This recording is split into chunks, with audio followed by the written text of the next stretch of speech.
Answering skeptics and non-believers. Common asked question.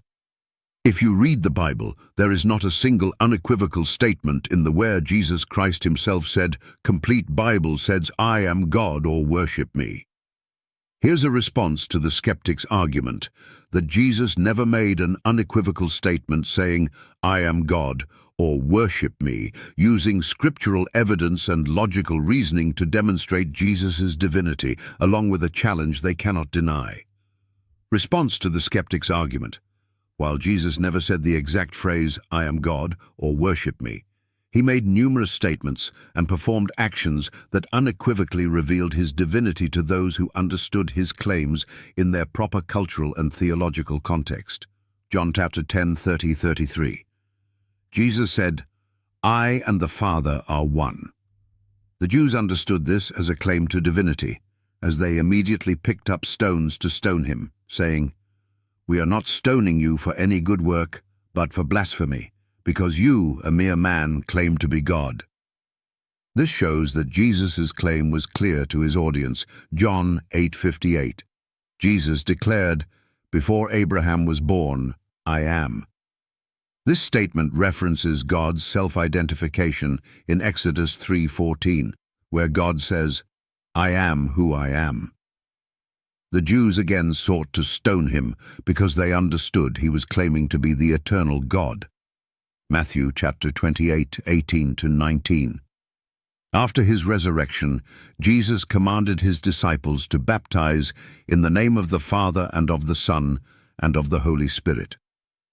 This places Jesus on equal footing with the Father and the Spirit, affirming his divinity. John 20:28. When Thomas saw the risen Christ, he declared, My Lord and my God.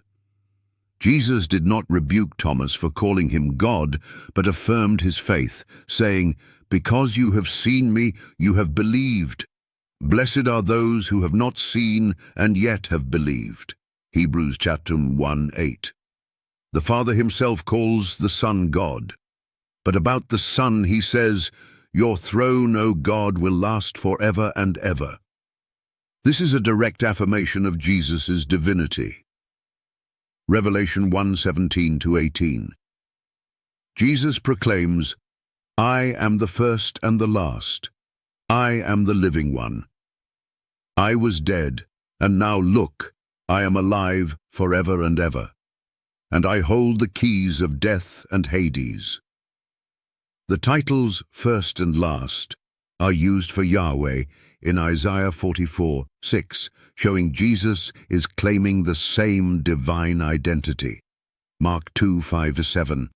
Jesus forgave sins, which only God can do. The scribes said, Why does this man speak like that? He is blaspheming. Who can forgive sins but God alone? Jesus confirmed his authority to forgive sins, proving his divinity. Challenge to the skeptic. If Jesus were not God, why would he accept worship? For example, in Matthew 14:33, the disciples worshipped him, saying, Truly, you are the Son of God. Also, in Revelation 5:12-14, every creature in heaven worships the Lamb. How do you explain Jesus' use of divine titles like I am in John 8:58 or the first and the last in Revelation 1:17-18, titles uniquely attributed to God in the Old Testament? Why would the Father refer to the Son as God in Hebrews 1:8 if Jesus were not divine? If Jesus is not God, how could he claim to have the authority to forgive sins, Mark 2:5-7, and to judge all nations, Matthew 25:31-46?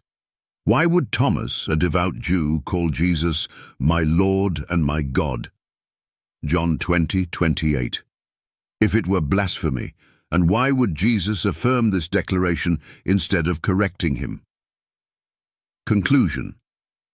The Bible reveals Jesus' divinity in numerous ways, both directly and indirectly.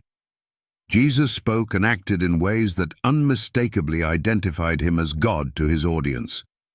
The absence of a specific phrase like, I am God, worship me, does not negate the overwhelming scriptural evidence of his divine nature. In light of these scriptures, The challenge is on the skeptic to explain why Jesus was worshipped, claimed divine titles, forgave sins, and was called God without rebuke if he were merely a man.